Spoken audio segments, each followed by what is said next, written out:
তোমার internet speed 100 Mbps, তাও PUBG বা ফ্রি ফায়ারে মাঝে মাঝেই পিং ট্রিপল লাইন প্লাস হয়ে যায়। কেন জানো?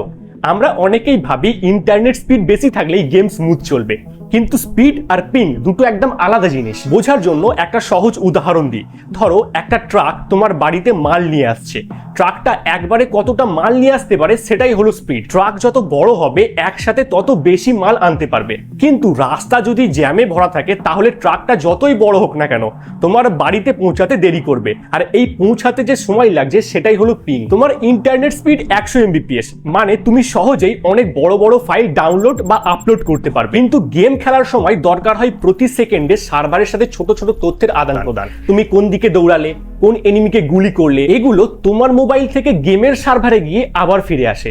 তোমার পিং যদি 20 দেখায় এর মানে হলো এই ইনফরমেশন গেমের সার্ভারে গিয়ে ফিরে আসতে 20 মিলি সেকেন্ড সময় লাগছে। যদি 40 দেখায় তাহলে 40 মিলি সেকেন্ড লাগছে। আর এই ইনফরমেশন যাওয়ার রাস্তা যদি ক্লিয়ার না থাকে তাহলেই পিং বেড়ে যাবে। আর পিং বেশি মানেই গেমে ল্যাগ, ডিলে, এমনকি অনেক সময় গুলি করেও মিস হয়ে যায়।